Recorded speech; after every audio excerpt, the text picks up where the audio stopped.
नमस्कार दोस्तों, welcome to Sambhav education. This is Aryan Shukla.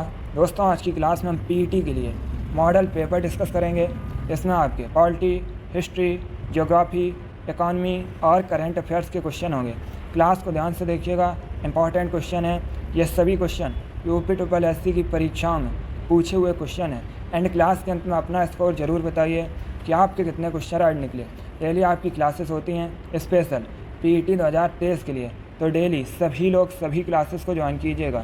सबसे पहले क्लास को लाइक करिए, अपने फ्रेंड ग्रुप सभी जगह शेयर कर दीजिएगा ताकि ज़्यादा से ज़्यादा लोग जुड़ सकें। और जो फ्रेंड इस चैनल पर नए हैं वो चैनल को सब्सक्राइब करेंगे, बेल आइकन को प्रेस कीजिए ताकि सभी नोटिफिकेशन आप तक पहुंच सकें। चलिए शुरू करते हैं आज की क्लास। क्वेश्चन नंबर फर्स्ट के लिए आंसर करिएगा। क्वेश्चन है दोस्तों, चाय मुख्यतः कहाँ पाई जाती है? आपको बताना ये जो चाय है ये मुख्यतः कहाँ पाई जाती है। ऑप्शन दिए गए ऑप्शन इस प्रकार हैं। ऑप्शन नंबर ए नदी के किनारे, ऑप्शन नंबर बी उपजाऊ मैदानों में, ऑप्शन नंबर सी पहाड़ी ढलानों में, या option number D none of these, इनमें से कोई नहीं।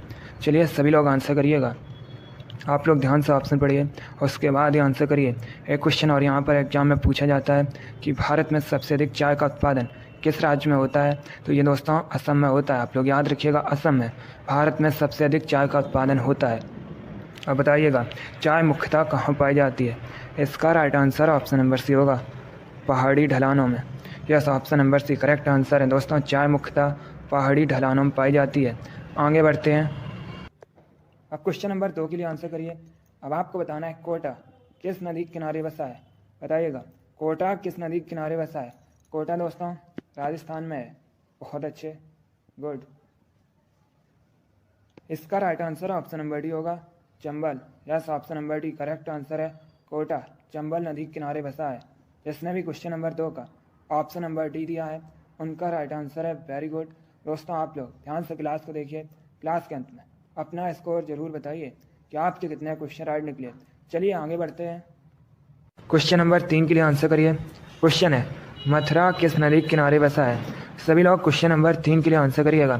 दोस्तों मथुरा उत्तर प्रदेश में है। अब आपको बताना है किस नदी के किनारे बसा है। गुड। इसका right answer option number D होगा, Yamuna. Yes, option number D correct answer है। मथुरा यमुना नदी के किनारे बसा है, इसलिए option number D correct answer है। दिल्ली भी दोस्तों यमुना नदी के किनारे बसा है। और एक क्वेश्चन पूछा जाता है आगरा किस नदी के किनारे बसा है? आगरा भी यमुना नदी के किनारे बसा है। क्वेश्चन नंबर 3 का option number D correct answer होगा। बहुत अच्छे दोस्तों। अब आंसर करिए क्वेश्चन नंबर 5 के लिए। आपको बताना है तांबे का गलनांक कितने डिग्री सेल्सियस होता है? बताइएगा कॉपर का गलनांक कितने डिग्री सेल्सियस होता है? कॉपर एक धातु है दोस्तों। मनुष्य ने सबसे पहले कॉपर धातु का प्रयोग किया था। एक क्वेश्चन और पूछ लेते हैं कि कॉपर को किससे रिप्रेजेंट किया जाता है? तो कॉपर को Cu से रिप्रेजेंट किया जाता है। और दोस्तों कॉपर की परमाणु संख्या 29 है, ये भी आप लोग याद रखिएगा। अब आपको बताना है कॉपर का गलनांक कितने डिग्री सेल्सियस होता है? तो इसका राइट आंसर ऑप्शन नंबर भी होगा 1085 degree Celsius. Yes, option number भी करेक्ट आंसर है दोस्तों। कॉपर का गलनांक 1085 डिग्री सेल्सियस पर होता है, इसलिए ऑप्शन नंबर भी करेक्ट आंसर होगा। जिसने भी क्वेश्चन नंबर 5 का ऑप्शन नंबर बी दिया है उनका राइट आंसर है। Very good. आगे बढ़ते हैं। क्वेश्चन नंबर 6 के लिए आंसर करिए। आपको बताना है किस शहर को विश्व में चमड़े के शहर के रूप में जाना जाता है? आपको बताना है निम्नलिखित में से किस शहर को विश्व में चमड़े के शहर के रूप में जाना जाता है? Option number A Kanpur, option number B Kolkata, option number C Lucknow, या ऑप्शन नंबर डी लुधियाना। इसका right answer option number A होगा, Kanpur. Yes, option number A correct answer है दोस्तों। कानपुर को विश्व में चमड़े के शहर के रूप में जाना जाता है, इसलिए option number A correct answer होगा। अब देखिए अगर हम कानपुर की बात करें, यहाँ से क्वेश्चन पूछे जाते हैं कि उत्तर भारत का मैनचेस्टर किसे कहा जाता है? तो उत्तर भारत का मैनचेस्टर कानपुर को कहा जाता है। कानपुर दोस्तों उत्तर प्रदेश में है और कानपुर गंगा नदी के किनारे बसा हुआ है। एक क्वेश्चन और एग्जाम में पूछा जाता है कि ग्रीन पार्क स्टेडियम कहाँ पर है? तो ये भी कानपुर में स्थित है। चलिए क्वेश्चन नंबर 6 का option number A correct answer है।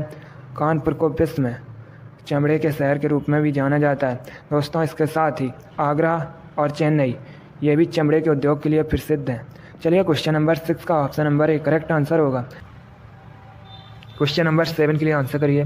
क्वेश्चन है निम्नलिखित में से कौन सा शहर गंगा नदी के किनारे नहीं बसा है। ये 4 ऑप्शन दिए गए हैं। ऑप्शन इस प्रकार हैं। Option number A Patna, option number B Haridwar, option number C Kanpur या ऑप्शन नंबर डी दिल्ली। अब आपको बताना है निम्नलिखित में से कौन सा शहर गंगा नदी के किनारे नहीं बसा है। गुड, सभी लोग आंसर करिएगा। इसका right answer option number D होगा, Delhi. Yes, option number D correct answer है, क्योंकि दोस्तों दिल्ली ये यमुना नदी के किनारे बसा है, इसलिए option number D correct answer होगा। बाकी पटना, हरिद्वार, कानपुर ये तीनों शहर दोस्तों गंगा नदी के किनारे बसे हैं। पटना बिहार की राजधानी है, हरिद्वार उत्तराखंड का शहर है और कानपुर उत्तर प्रदेश में है। आगे बढ़ते हैं, क्वेश्चन नंबर 7 के लिए आंसर करिए। अब आपको बताना है चमगादड़ इनमें से किससे संबंधित है। ये 4 ऑप्शन दिए गए हैं, बताइएगा चमगादड़ इनमें से किससे संबंधित है। दोस्तों जिसने अभी लाइक नहीं किया एक बार लाइक करिए, अपने फ्रेंड ग्रुप सभी जगह शेयर कर दीजिएगा ताकि ज़्यादा से ज़्यादा लोग जुड़ सकें। डेली आपकी क्लास होगी, सभी लोग डेली क्लास को ज्वाइन कीजिएगा। दिसंबर में आपका एग्ज़ाम होना है, ध्यान से आप लोग क्लास को देखिएगा। इसका right answer option number D होगा, स्तनधारी। Yes, option number D correct answer है दोस्तों। चमगादड़ एक स्तनधारी जीव है, इसलिए option number D correct answer होगा। अगला क्वेश्चन देखते हैं। क्वेश्चन नंबर 8 के लिए आंसर करिए। आपको बताना है एशियाई जंगली गधा ये कहाँ पाए जाते हैं। सभी लोग बताइएगा एशियाई जंगली गधा कहाँ पाए जाते हैं। ऑप्शन दिए गए हैं, ध्यान से ऑप्शन पढ़िए, उसके बाद ही आंसर दीजिएगा। इसका right answer option number A होगा, कच्छ केरल में। Yes, option number A correct answer है दोस्तों। एशियाई जंगली गधा ये कच्छ केरल में पाए जाते हैं भारत में, इसलिए option number A correct answer होगा। जिसने भी क्वेश्चन नंबर 8 का ऑप्शन नंबर ए दिया है उनका राइट आंसर है, वेरी गुड। अगला क्वेश्चन देखते हैं। क्वेश्चन नंबर 9 के लिए आंसर करिए। अब आपको बताना है ठुमरी गाय का गिरजा देवी निम्नलिखित में से किस घराने से संबंधित हैं। आपको बताना है ठुमरी गाय का गिरजा देवी निम्नलिखित में से किस घराने से संबंधित हैं। पहली बात तो आप लोग याद रखिएगा, अगर आपसे एग्जाम में पूछा जाए ठुमरी की रानी के नाम से किसे जाना जाता है तो याद रखिएगा गिरजा देवी को। यस दोस्तों, गिरजा देवी को ठुमरी की रानी के नाम से भी जाना जाता है। अब आपको बताना है ये किस घराने से संबंधित है। Right answer option number A होगा, बनारस घराने से। Yes, option number A correct answer है, ठुमरी गाय का गिरजा देवी बनारस घराने से संबंधित हैं। आगे बढ़ते हैं। क्वेश्चन नंबर 10 के लिए आंसर करिए। आपको बताना है साइप्रस द्वीप ये कहाँ पर स्थित है। बताइएगा साइप्रस द्वीप कहाँ पर स्थित है। आंसर देते समय क्वेश्चन नंबर जरूर डालिएगा और क्लास के अंत में बताइए कि आपके कितने क्वेश्चन राइट निकले। इसका right answer option number A होगा, भूमध्य सागर में। Yes, option number A correct answer है, साइप्रस द्वीप भूमध्य सागर में स्थित है, इसलिए option number A correct answer होगा। अगला क्वेश्चन देखते हैं। क्वेश्चन नंबर 11 के लिए आंसर करिए। इस क्वेश्चन को आप लोग ध्यान से पढ़िए और उसके बाद ही आंसर करिएगा। आपको बताना है भूमि किसका निःशुल्क उपहार है। बताइएगा भूमि ये किसका निःशुल्क उपहार है। ऑप्शन नंबर ए राजा का, ऑप्शन नंबर बी प्रकृति का, ऑप्शन नंबर सी सरकार का या ऑप्शन नंबर डी मनुष्य का। आपको बताना है भूमि किसका निःशुल्क उपहार है। Right answer option number B होगा, प्रकृति का। Yes, option number B correct answer है दोस्तों, भूमि प्रकृति का निःशुल्क उपहार है, इसलिए option number B correct answer होगा। अगला क्वेश्चन देखते हैं। क्वेश्चन नंबर 12 के लिए आंसर करिए। अब आपको बताना है मंदिरों की उत्तरी शैली किस रूप में जानी जाती है। बताइएगा मंदिरों की उत्तरी शैली ये किस रूप में जानी जाती है। ऑप्शन दिए गए, सभी लोग ध्यान से ऑप्शन पढ़िए उसके बाद ही आंसर दीजिए, तो काम मत लगाइए। इसका right answer option number B होगा, नागर। Yes, option number B correct answer है दोस्तों, मंदिरों की उत्तरी शैली नागर रूप में जानी जाती है, इसलिए option number B correct answer होगा। अगला क्वेश्चन देखते हैं। क्वेश्चन नंबर 13 के लिए आंसर करिएगा।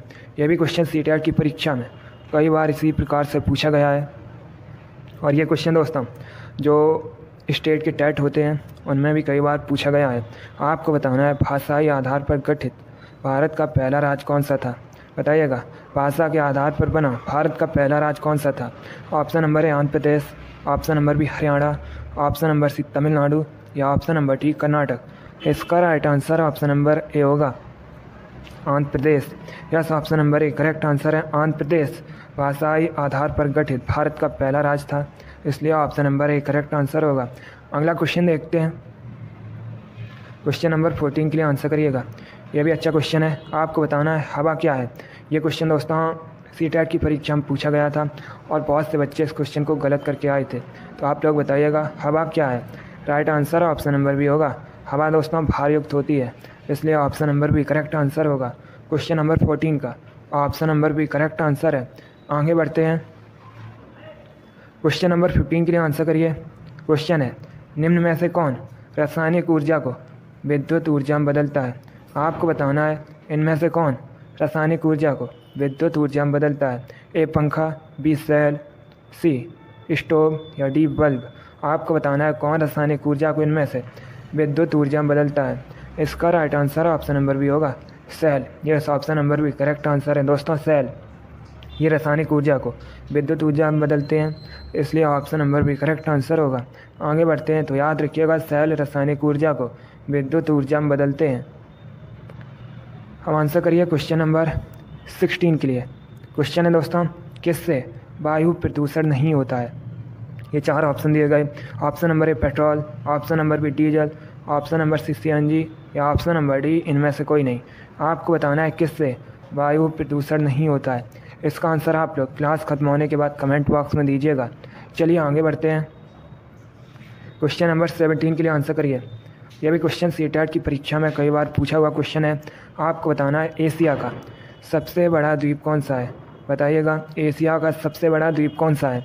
Option number A Sumatra, option number B Sri Lanka, option number C Borneo या ऑप्शन नंबर डी ग्रीनलैंड। आपको बताना है एशिया का सबसे बड़ा द्वीप कौन सा है। अगर आपसे एग्जाम में पूछा जाए विश्व का सबसे बड़ा द्वीप कौन सा है, तो दोस्तों विश्व का सबसे बड़ा द्वीप ग्रीनलैंड है। लेकिन यहाँ पर आपसे पूछा गया है एशिया का सबसे बड़ा द्वीप कौन सा है, तो right answer option number C होगा, Borneo. Yes, option number C correct answer है, बोर्नियो। एशिया का सबसे बड़ा द्वीप है, ग्रीनलैंड विश्व का सबसे बड़ा द्वीप है। आगे बढ़ते हैं। क्वेश्चन नंबर 18 के लिए आंसर करिए। क्वेश्चन है दोस्तों, ब्राज़ील किस पदार्थ का सबसे अधिक निर्यात करता है? आपको बताना है ब्राज़ील देश किस पदार्थ का सबसे अधिक निर्यात करता है। ऑप्शन नंबर ए चावल का, ऑप्शन नंबर बी कॉफ़ी का, ऑप्शन नंबर सी चीनी का या ऑप्शन नंबर डी गेहूं का। आपको बताना है ब्राज़ील किस पदार्थ का सबसे अधिक निर्यात करता है। इसका right answer option number B coffee, कॉफ़ी का। Yes, option number B correct answer है दोस्तों, ब्राज़ील कॉफ़ी का सबसे अधिक निर्यात करता है, इसलिए option number B correct answer होगा। एग्जाम में पूछ लेते हैं कि विश्व में सबसे अधिक कॉफ़ी का उत्पादन किस देश में होता है, तो ये दोस्तों ब्राज़ील में होता है। और एक क्वेश्चन पूछ लेते हैं एग्जाम में कि भारत में सबसे अधिक कॉफ़ी का उत्पादन कहाँ पर होता है, तो भारत में सबसे अधिक कॉफ़ी का उत्पादन कर्नाटक में होता है। चलिए आगे बढ़ते हैं। क्वेश्चन नंबर 19 के लिए आंसर करिए। अब आपको बताना है रॉकी पर्वत श्रृंखला ये कहाँ पर स्थित है। बताइएगा रॉकी पर्वत श्रृंखला कहाँ पर स्थित है। ए दक्षिणी अमेरिका में, बी एशिया में, सी उत्तरी अमेरिका में या डी ऑस्ट्रेलिया में। आपको बताना है रॉकी पर्वत श्रृंखला ये कहाँ पर स्थित है। इसका right answer option number C होगा, उत्तरी अमेरिका महाद्वीप में। Yes, option number C correct answer है, रॉकी पर्वत श्रृंखला उत्तरी अमेरिका महाद्वीप में स्थित है, इसलिए option number C correct answer होगा। चलिए आगे बढ़ते हैं। क्वेश्चन नंबर 20 के लिए आंसर करिए। क्वेश्चन है दोस्तों, विटामिन ई का केमिकल नेम क्या है। आपको बताना है विटामिन ई का रासायनिक नाम क्या होता है। चलिए सभी लोग आंसर करिएगा, बताइएगा विटामिन ई का रासायनिक नाम क्या होता है। तो इसका राइट आंसर होगा option number C, tocopherol. Yes, option number C correct answer है दोस्तों, विटामिन ई का रासायनिक नाम टोकोफेरॉल होता है, इसलिए option number C correct answer होगा। अब देखिएगा अगर हम ऑप्शंस की बात करें, कैल्सीफेरॉल ये दोस्तों विटामिन डी का केमिकल नेम है। रेटिनॉल ये विटामिन ए का केमिकल नेम है। अब आप लोग क्लास खत्म होने के बाद बताइएगा नेप्थोक्यूनोन ये किसका केमिकल नेम है। इसका आंसर आप लोग क्लास खत्म होने के बाद कमेंट बॉक्स में दीजिएगा। आगे बढ़ते हैं। क्वेश्चन नंबर 21 के लिए आंसर करिए। आपको बताना है निम्नलिखित में से कौन सा शहर मांडवी नदी के किनारे बसा है। सभी लोग क्वेश्चन नंबर 21 के लिए आंसर करिएगा। Right answer option number A होगा, Panaji. Yes, option number A सही उत्तर है दोस्तों, पणजी मांडवी नदी के किनारे बसा है, इसलिए option number A correct answer है, पणजी। गोवा की राजधानी है। गोवा दोस्तों क्षेत्रफल की दृष्टि से भारत का सबसे छोटा राज्य है। चलिए क्वेश्चन नंबर 21 का option number A correct answer होगा। अगला क्वेश्चन देखते हैं। क्वेश्चन नंबर 22 के लिए आंसर करिए। आपको बताना है बॉक्साइट किसका अयस्क होता है। बताइएगा बॉक्साइट किसका अयस्क है। ए प्लेटिनम का, बी एल्यूमिनियम का, सी चांदी का या डी गोल्ड का। आपको बताना है प्लेटिनम। सॉरी ऑक्साइड किसका अयस्क होता है? सभी लोग आंसर करिएगा। इसका right answer option number B होगा, एल्यूमिनियम का। Yes, option number B correct answer है दोस्तों। ऑक्साइड एल्यूमिनियम का अयस्क है, इसलिए option number B correct answer होगा। आगे बढ़ते हैं, क्वेश्चन नंबर 23 के लिए आंसर करिए। आपको बताना है बोरीवली राष्ट्रीय उद्यान, बोरीवली नेशनल पार्क, ये कहाँ पर स्थित है? ऑप्शन नंबर ए भोपाल में, ऑप्शन नंबर बी मुंबई में, ऑप्शन नंबर सी अगरतला में, या ऑप्शन नंबर डी चेन्नई में। आपको बताना है बोरीवली राष्ट्रीय उद्यान, बोरीवली नेशनल पार्क कहाँ पर स्थित है। सभी लोग आंसर करिएगा क्वेश्चन नंबर 23 के लिए। गुड, बहुत अच्छे दोस्तों। इसका right answer option number B होगा, मुंबई में। Yes, option number B correct answer है। बोरीवली राष्ट्रीय उद्यान मुंबई में स्थित है, इसलिए option number B correct answer होगा। अब देखिए, अगर हम मुंबई की बात करें, आप लोग जानते हैं मुंबई महाराष्ट्र की राजधानी है। मुंबई को दोस्तों 60 टापुओं के शहर के नाम से भी जाना जाता है। यह क्वेश्चन एग्जाम में पूछ लेते हैं कि भारत में किस शहर को 60 टापुओं के शहर के नाम से जाना जाता है, तो याद रखिएगा मुंबई को। आगे बढ़ते हैं, इतना आपको क्लियर होगा। क्वेश्चन नंबर 24 के लिए आंसर करिए। आपको बताना है निम्नलिखित में से किसे इत्र नगरी कहा जाता है? ए कानपुर को, बी कन्नौज को, सी आगरा को, या डी लखनऊ को। बताइएगा निम्नलिखित में से किसे इत्र नगरी कहा जाता है? इसका राइट आंसर होगा ऑप्शन नंबर बी कन्नौज को। Yes, option number B correct answer है। कन्नौज को इत्र नगरी के रूप में भी जाना जाता है, इसलिए option number B correct answer होगा। कन्नौज उत्तर प्रदेश में है। कन्नौज दोस्तों गंगा नदी के किनारे बसा है। आगे बढ़ते हैं, क्वेश्चन नंबर 25 आज का लास्ट क्वेश्चन है, इसका आंसर आप लोग ज़रूर दीजिएगा। क्वेश्चन है भारत का कौन सा राज्य पाकिस्तान के साथ सीमा साझा नहीं करता है? ये 4 ऑप्शन दिए गए हैं, ए पश्चिम बंगाल, बी गुजरात, सी राजस्थान, या डी पंजाब। बताइएगा भारत का कौन सा राज्य पाकिस्तान के साथ सीमा साझा नहीं करता है? तो इसका right answer option number A होगा, West Bengal. Yes, option number A correct answer है। पश्चिम बंगाल पाकिस्तान के साथ सीमा साझा नहीं करता है, इसलिए option number A correct answer होगा। क्लास खत्म होने के बाद कमेंट बॉक्स में बताइएगा पश्चिम बंगाल किसके साथ सीमा साझा करता है, इसका आंसर आप लोग दीजिएगा। बाकी गुजरात, राजस्थान, पंजाब, ये सभी पाकिस्तान के साथ सीमा साझा करते हैं। चलिए दोस्तों, आज की क्लास में हमने जीके के इंपॉर्टेंट क्वेश्चन डिस्कस किए with extra fact. I hope आप सभी को ये क्वेश्चन समझ आए होंगे। सो आप लोग क्लास को लाइक करिए, शेयर करिए। चैनल पर नए हैं तो चैनल को सब्सक्राइब कीजिए, बेल आइकन को प्रेस कीजिए, ताकि सभी नोटिफिकेशन आप तक पहुंच सकें। डेली आपकी क्लास होती है, सभी लोग डेली क्लास को ज्वाइन कीजिएगा। चलिए, इसी के साथ मैं आपको मिलूँगा अगली क्लास में। Thank you guys, thank you for watching. God bless you all.